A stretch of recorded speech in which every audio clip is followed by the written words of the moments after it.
Safety first, kids.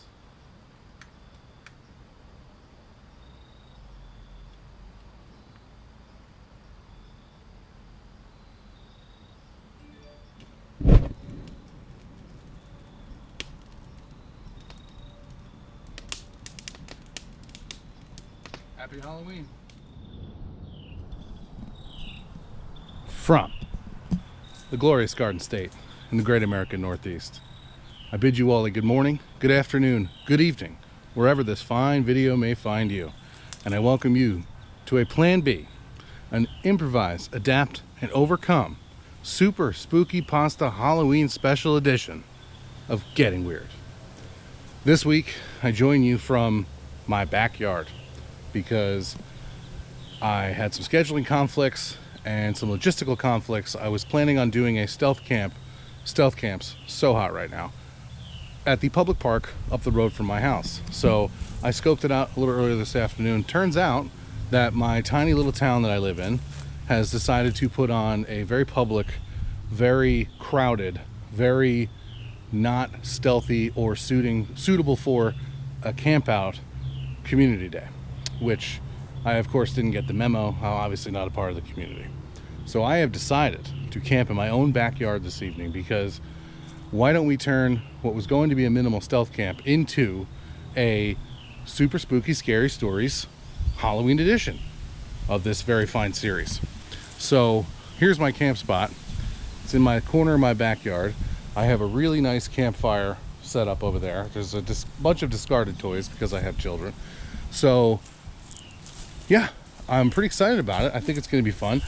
It's also going to be in the mid-30s tonight, and if anybody watched the last video, it was about 40-45 degrees and I was freezing cold. So tonight I will be in a nicer, bigger tent. I will be in a cot and I will be warm. So that's my plan for this evening. So I am going to get set up. I am going to plant our flag. We're going to get a fire going. We're going to tell scary stories, and we're going to make s'mores, and everything is going to be awesome.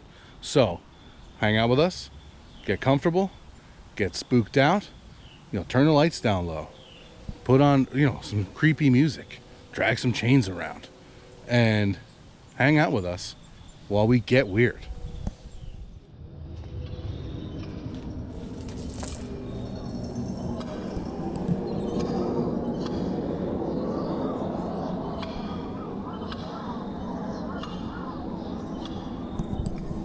Hi. As always, we are about as set up as we're going to be. I took a little bit of my time and I found some extra stuff I wanted to put out. I went through our old Halloween box to make the place a little extra spooky. But the old standard here is my tent that I have. This is the same tent from Getting Weird Volume 6 out in the cornfield. I have my cot in there. I also have something that I'm going to put on there. I'm going to show you guys. I'm going to unbag it for the first time. And hopefully it will be a little bit of a better situation for me at night. So here's our little spook table. I got the idea because I was watching Dahmer and he had some skulls in his house, and I found this. This is a beer funnel, and I'm planning on using that later. We have this spooky guy here hanging. But tonight we will be bobbing for bushlight apples and fireball. So I'm very, very excited about that. We've planted our flag. I'm sorry, I'm very distracted. If anybody's as old as me, in their late 30s, you remember back in the 90s around Halloween time in drugstores and stuff, they would sell this tape of Halloween sounds. And I found it on YouTube, and it looks like this. And I'm playing it right now, and it's just as spooky as I remember, because I remember being totally freaked out by it. So, but anyway, rest assured, spooky guy fell, but it was only hanging on by a thread. I'll put a zip tie or something. I've planted my flag. This is by far the most important flag I've ever planted. It displays a very real message, and I'm trying to bring awareness to the movement. So tonight, I am home. I don't have to go anywhere. My kids aren't here. My wife's not here. So I'm going to do some drinking. That's my plan. But in the meantime, I'm going to bring out a couple more things. I'm going to build a bit of a fire. We'll get going. I haven't decided whether or not I'm going to make anything to eat. I'm really not that hungry. I'm going to make some s'mores later. So yeah, we're doing that right now. We are set up. We're hanging out. And tonight, we're going to tell some scary stories. We're going to tell a couple scary stories that I know of and one that happened to me. So stick around for that. We're going to have a fun night tonight. This is going to be a good time. All right, so if any of you are faithful viewers of this program, which I know there are at least one or two of you, you'll have probably caught on to the fact that I could never find something comfortable to sleep on. So I tried the bedroll, I tried a mattress topper, the cot was probably by far the best I ever had, and then last time I had that $4 Chinese pool raft. I did not remember to mention this in the last time, but I could not get the air out of that the morning beside the tracks. So I literally slashed it with my knife and folded it up and put it in my pack. So the other day, I was driving home from work. There was a moving sale. I saw a big sign for a moving sale, and it said hunting, fishing, outdoors. That's like, that right there is like a beacon of light for me. So I know there's going to be some camping stuff. I was looking around, no lanterns, no tents, no sleeping bags, no packs. A lot of hunting stuff, a lot of fishing stuff. But I did come across this, and it's never been opened. This is apparently a backpacking air mattress. Lady wanted $10, told her I had 5. She sold it to me. So I will always take a $5 gamble on a piece of camping equipment.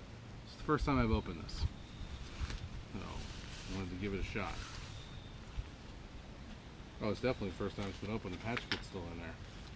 So that's my neighbor blowing leaves. So I wanted to open it up for the first time. Seems pretty long. Oh, this feels flimsy. Oh man, I don't even know how I'm gonna blow this up. I think it's like a pump only. Well, that's not good.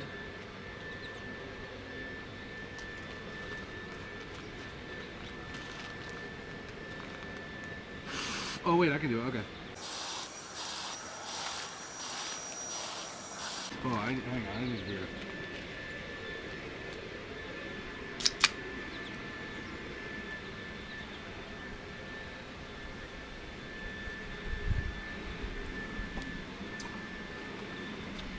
That's good. Mush.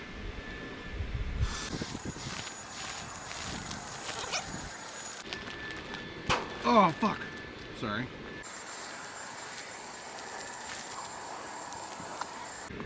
Ooh, I'm lightheaded. Okay. Well, it looks like those fancy air mattresses I see on camping videos of guys that I aspire to be. So I'll go ahead and I will put this on my cot and we'll give it a shot tonight. Cool. I know. Let's do a shot. Okay. Here, let's do a shot. Cheers. Cheers. Oh, I like this. Good shit, right? I could put this in my coffee. First thing in the morning. Well, hey, it's about 6 o'clock. Figured I'd start a fire. Had a shop with a neighbor, beer, so I figured it was about time we got a fire going. Since I'm home, I'm gonna get a fire going the way I normally do. Oh wait, first.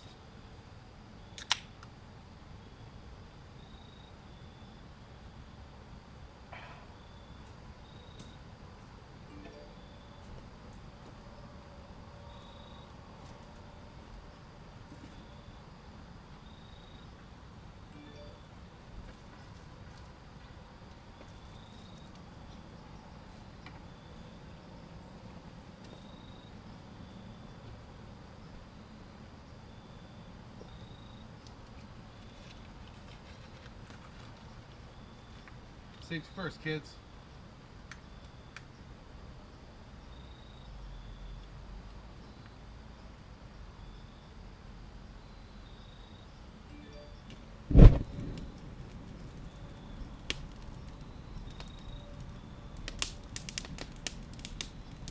Happy Halloween. Oh hey, guess who's back? Back again. The Hobo stove is back again. Sorry, I am a couple of beers deep.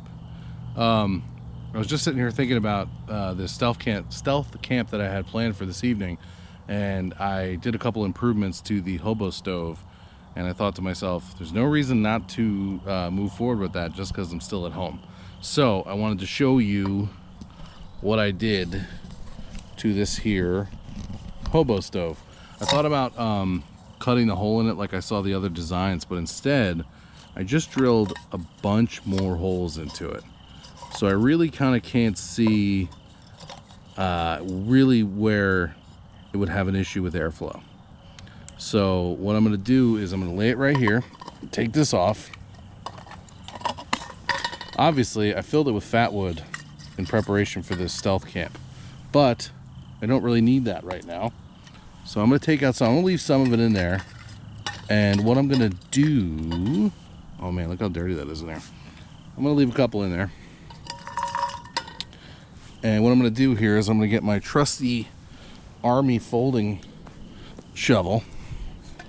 And I'm going to come over here to these hot coals. And I'm going to put some in the can. Oh man, that's burning my hand. More than I am comfortable with. So, okay, that should be plenty. So we'll come over here. And as carefully as we can, put some in there. Don't know why that's randomly stuck to that. Okay, so, ooh, now it's loose. Okay, let's see.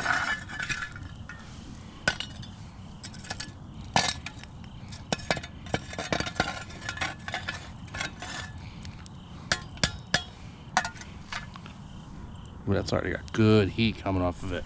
Okay, so here's what I'm gonna do. This is my menu for this evening. Some nice beef ravioli by Chef Boyardee, a world-renowned French chef. And we're gonna go ahead and open this up. Throw that right in there. And we're gonna put the grate on. I almost picked that up by hand. Put that on there. All right, so same thing as last time. Gonna give it a couple minutes, see how it goes, and we will go from there. I'll check back in with you in a few minutes. Wow, what a difference some actual hot coals make. This is heating up really nicely. So probably a couple minutes away from this being ready. Hope my daughter's not mad that I stole this from her, but she probably won't miss it. Anyway, check her back in when she's ready, and we will dine on some world-renowned French cuisine. Well, she's bubbling up pretty good. I think she's done. Man, what a difference hot coals make. I can't believe how much easier this was than last time. So I'm going to try and do this barehanded. Oh yeah, I can grab that. Okay. So take that off of there. I'm gonna move this out of the way ever so gently. Okay. So do that. Give this a stir here. Wait. Doing this all wrong. First, get ourselves a beverage. Go ahead and there we go. Okay. Ooh, things are falling. All right, let's give this a shot.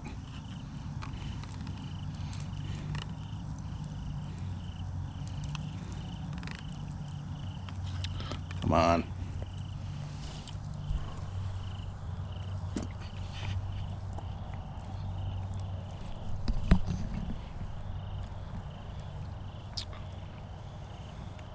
I mean, honestly, right now, anything's gonna taste good after the amount of beers I've had.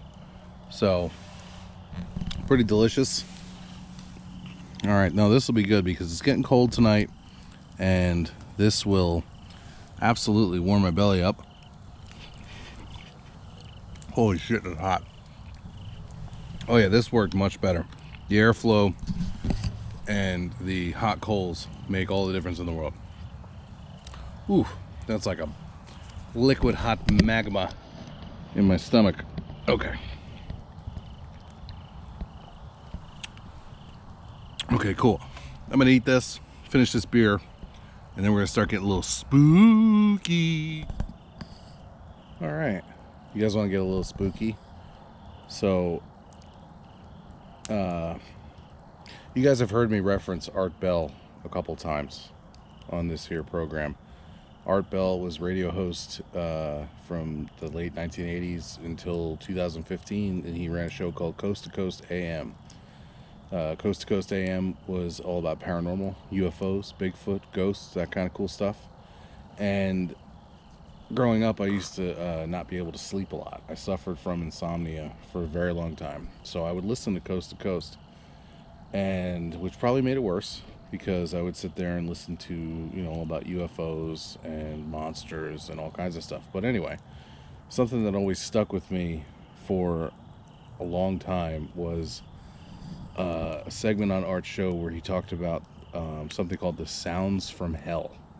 And I'm going to attempt to play this. I'm not sure if I'll get a copyright snag, but it's already on YouTube, so somebody obviously was able to post it.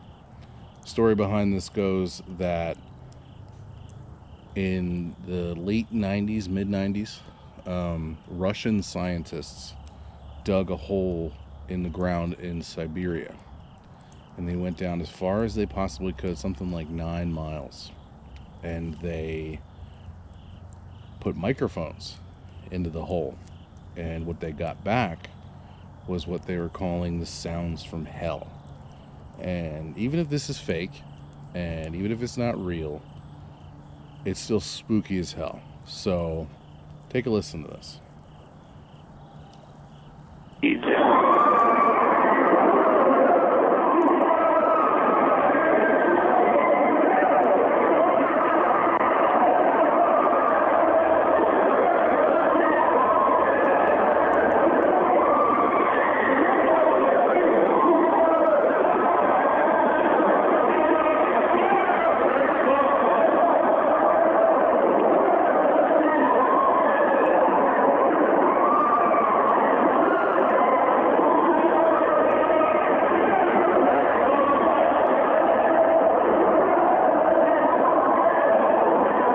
That's it. I'll let you come to. I gotta tell you, sitting here, I queued that up, I prepared it, a whole deal. I had goosebumps that entire time listening to that. It is super creepy, super scary, regardless of whether or not it's real or not.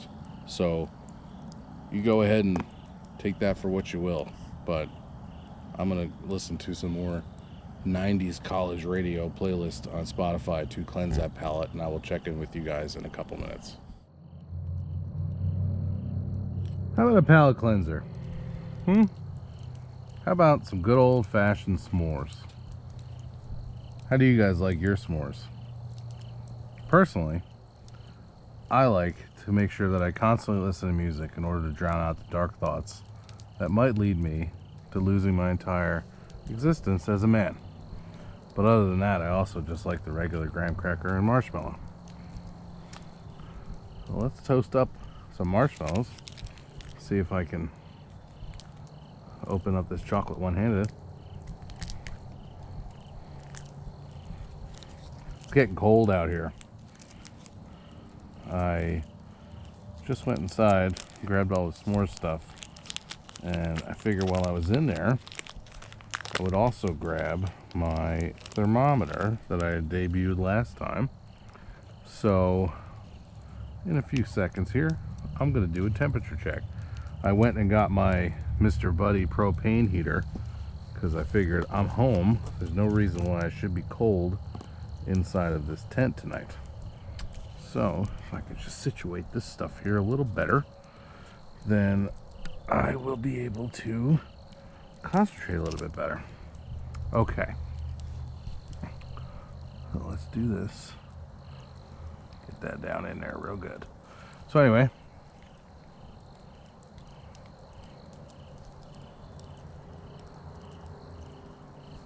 Why is that saying 10 degrees?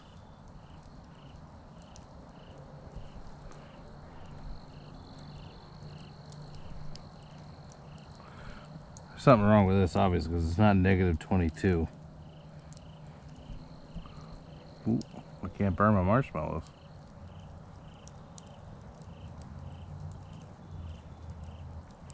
Alright. Obviously, that's not working correctly. I'll play with that when I'm done with this project. I don't know about any of you, but sounds from hell are playing in my head since I played them. Just been trying to drown it out with music. I went and made sure my buddy heater worked inside the tent and immediately got it warm in there, so I am not worried about being cold this evening, which is a relief, because if I was stealth camping in the public park up the road, I would certainly not be comfortable.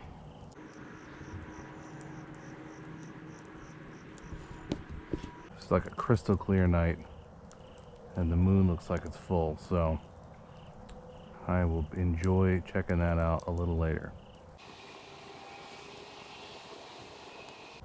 I like to go double marshmallow because I'm fat and it's delicious.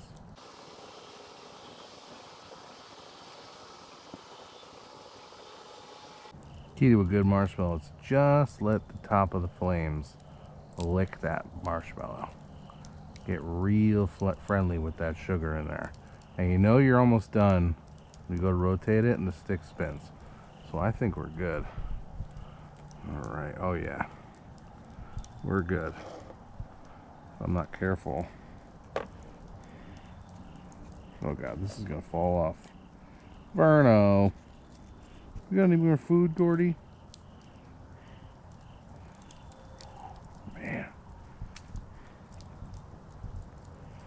That is a perfectly made s'more.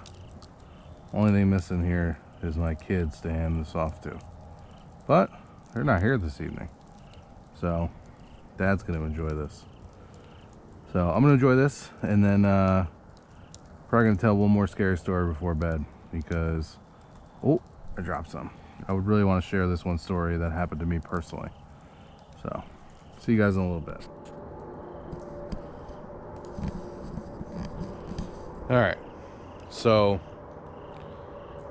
I'm going to tell one more story for our evening here together, and it's a story that happened to me, and honestly, this is a story I don't like talking about, but we're in the spooky season, and it's a spooky story, and I'm going to try and get through it as fast as I can, but there's a lot to it. So I'm going to go ahead and just start at the beginning.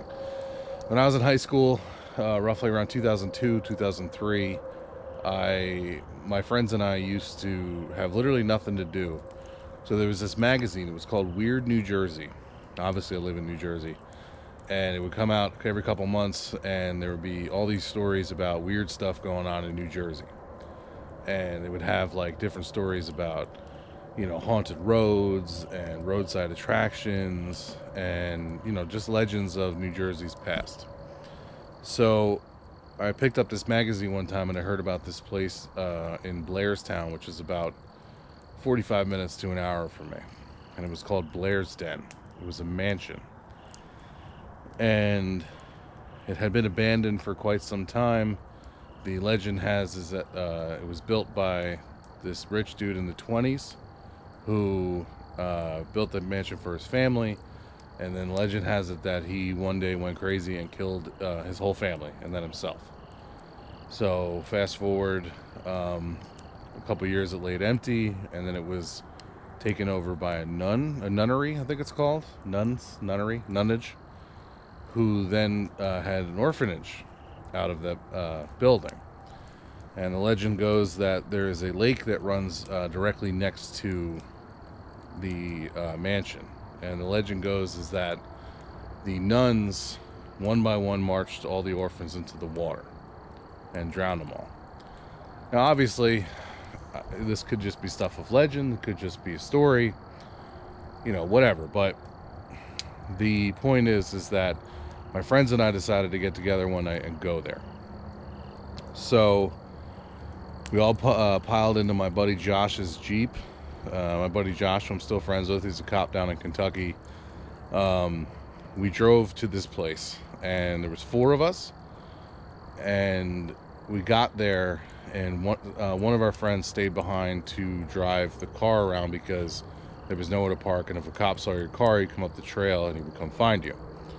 So the moment we stepped out of the car, literally the moment we stepped out of the car, I felt this weird, pressure, it was almost like my fight or flight kicking in, like I wasn't supposed to be there. And I immediately told my buddy Josh, I said, no, we shouldn't be here. This is not where we should be. And our other buddy Joe was with us, who I miss Joe. He lives in Florida now. He's a good dude. Shout out to Joey. And he was kind of like, it'll be all right. So we start walking up this trail, and you're getting towards the house when there's these 2 concrete pillars with these gargoyle lion heads on them, and they were so freaking spooky in the middle of the night. Now, a little context to the story: we went in the middle of the winter, probably 3 to 4 inches of crusty snow on the ground, and a winter night in New Jersey is completely silent. All the animals are hibernating. There's no bugs. There's no wind. Crystal clear night like tonight. See, with the moon. And so we start walking up this trail, and it's like every single step that I take, I am straight up feeling more and more pressure in my chest. Like everything in my body is screaming at me to not be there. And I keep telling my buddy Josh, I said, dude, we got to get out of here. So we end up coming out of this trail, and at the bottom of this hill that leads to this mansion is a huge set of steps. There's 13 steps, then a landing, and another bunch of steps and a landing, and it goes up 4 or 5 times. It leads to the house. We stood at the bottom of the hill for quite a while looking at this house, and we could have swore that we saw somebody standing outside of the house, totally still, never moved.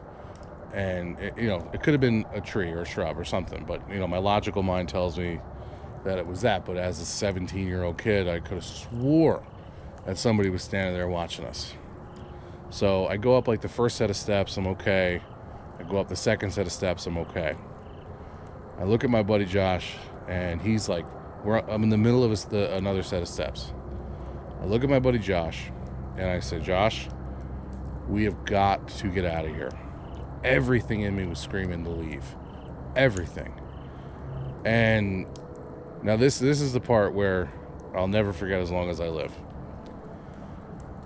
I swear on my children that this happened. So Josh is I'm in the middle of the staircase. Josh is 3, 4 steps ahead of me. I look at him and I said, Josh, I am not taking another step. I don't care if you guys leave me here. I don't care what happens, but I cannot get any closer to this house. So this is a quote I'll never forget as long as I live. He looks at me and says, I'm just going to go to the top of this, and I'm going to see what's going on up here, and then we'll go. So I'll try and recreate what happened next. So if your POV is Josh up here, I went like this. I looked behind me, and I looked back. And the time it took for me to do that, when I got to here, I literally saw the body of my friend Josh flying through the air. Completely flying through the air, and he landed in the snow down below the stairs from where we were standing. He slid in the snow for a couple feet and laid there motionless for a second, and I said, he's dead. I looked at my buddy Joey and I said, he's dead. I don't know what just happened, but he's dead. Now Josh, the guy who was saying the whole time, don't worry about it, we're going, it's fine, we're going to be fine, let's just check it out. He looked up from the snow, looked me dead in the eyes and said, we got to get the fuck out of here. So that's all I needed to hear. That's all I needed to hear. We started running back down this trail as fast as we could. Now, earlier when I told you the story, how it was the wintertime, and how wintertime in New Jersey is silent, right? Well, on the way back down, it was like the loudest summer night you ever heard in your whole life. It sounded like there were bugs and birds and the wind whipping up, and it sounded like we were almost like being chased by the woods themselves. And I swear to you, this, I'm getting goosebumps right now thinking about it. And I swear, like, you know that feeling when you run up the basement stairs when you're a kid because you think like a monster's coming? That's exactly what it felt like. And it felt like something was nipping at our heels. We ran all the way back to the road. Where, see how I'm looking around? Like, this is how much it's freaking me out. So we ran all the way back to the road. We didn't have cell phones. It was early 2000s. Our buddy that was in the car was just doing loops up and down the road, trying to like act casual. And we got all the way down the end of the trail. We happened to intercept our friend that was driving, and we caught him at the right time. We piled into that car, and we jumped in the car, and we left. And Josh, who owned the car, literally was just like, go. It's the only word he said, and he was completely silent for the rest of the trip. We got all the way back to his house with him barely saying anything. Meanwhile, there's three guys right screaming at him. What happened? What happened? What happened? What happened? Wouldn't say a word. He looked like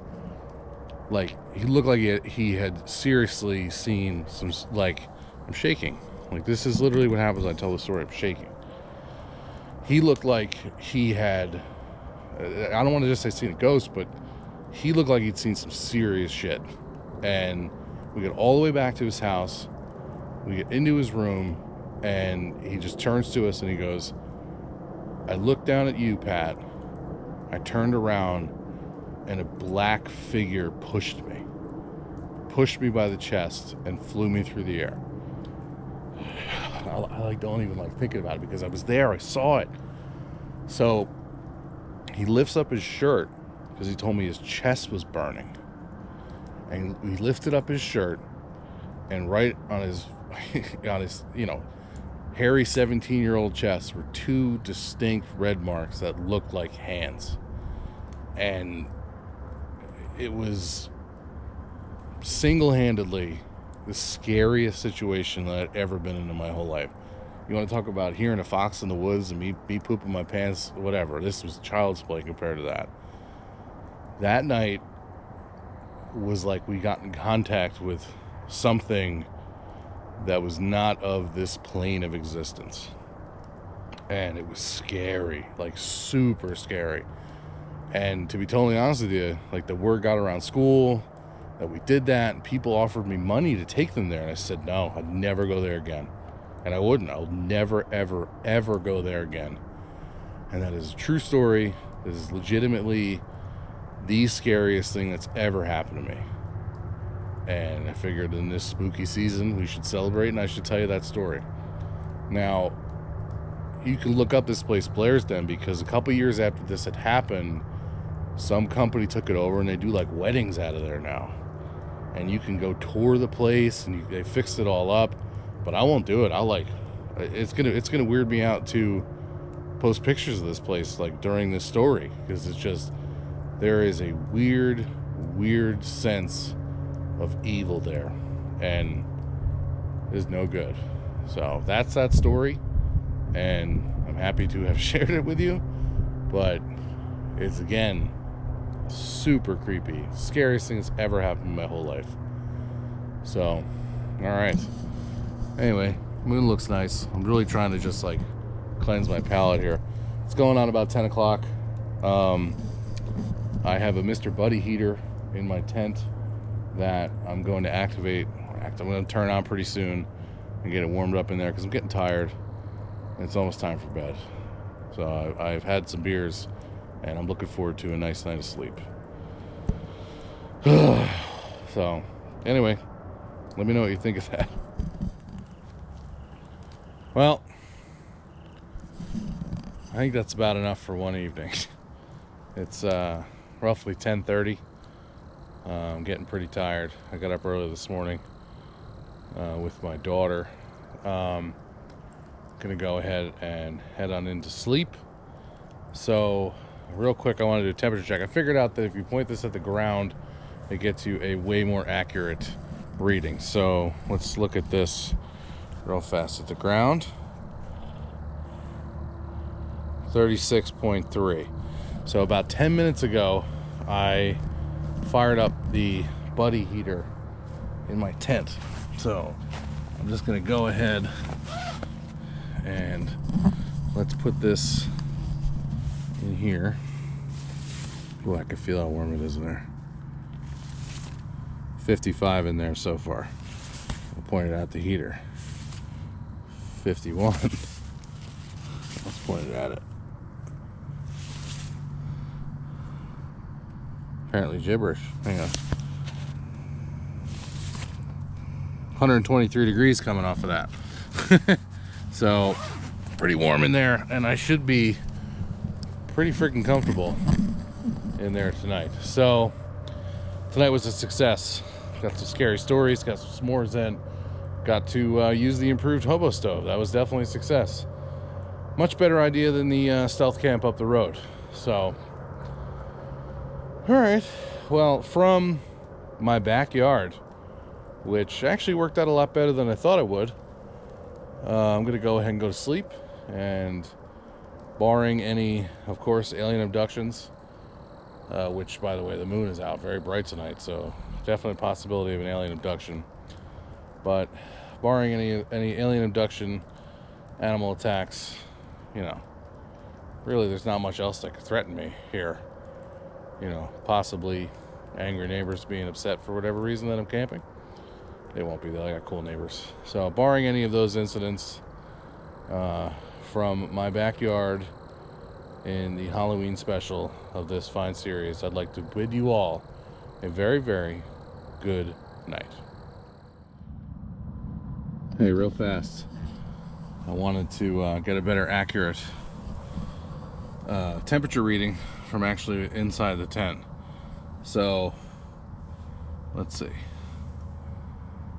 currently 70 degrees in here, so I'm not worried at all about being cold. So but I got my cameras in here, I got all kinds of stuff, so in case anything goes bump in the night. It is spooky season, but I highly doubt it. So I'll see you guys in the morning.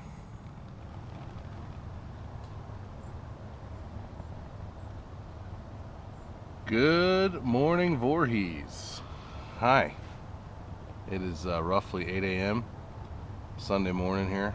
I just woke up after being super warm all night. It was roughly 75 degrees in my tent and 30 degrees outside of it. And I normally don't sleep until 8 a.m. even in my own bed, but I slept pretty well. And apparently I had a big enough fire that it's still smoldering out there. So I'm going to pack up. I have a couple things to do today. I have a company slow pitch softball game, which I'm really excited about. So we're going to go ahead and do that. That'll be fun. I just would like to say, if you made it this far, I do appreciate you watching. Please consider liking and subscribing. This getting to be pretty cold, so it's going to be hard to do some cold weather camps coming up. I don't know if I will be able to stick to the once a month schedule. Plus the winter time at work for me is very busy, so I'm gonna do my best. I have a couple ideas lined up. My brother has this like super glampy tree house that I might try to do, but I'm gonna I'll be touching base here and there. I'll do my best, but this might be the season 1 finale. But I thought it was a good one, so we told some spooky stories. I have a little headache, which means I drank some beers and then some shots. So yeah, it was a really good time. If you've been a subscriber for a while, I just want to say thank you. This is so much fun, and I have a really good time doing it. Keep in touch with me through Instagram at Getting Weird Camping. and you know, we can hopefully follow along and we can do more cool stuff like this. So, and as always, I want to thank my wife for indulging me in this passion of mine. She just called me a little bit ago, and she said, "Well, I hope it comes out good. I'm glad you had fun." Yeah, so I'll tell you what. I'm going to say something slightly different at the end of this. So I started this project as like literally just to document this solo trip that I took every year camping, and it turned into this, and I'm proud of it. And you know, everybody told me, "Why are you doing this? I don't understand." And you know, it's one of those things that I just really have fun doing, and I wanted to document it, and I'm pretty happy with what it's becoming. So as always, don't ever be afraid to get outside, spend some time by yourself, because you never know what is going to happen. You never know what you're going to find. You never know what you're going to build. I mean, I know that this is a small, tiny little channel, but it's a lot of fun, and I'm really excited about it. And you know, you always got to remember to plant your flag. No matter where you're at, plant your flag. And as always, this is the most important part. Don't ever be afraid to get a little weird. Go ahead and, you know, just be creative, and even if people think you're dumb, just do it. If you believe in it, if you like it, do it. So until next time, hopefully it's way sooner than later. I just want to say thank you so much, and I'll see you when I see you.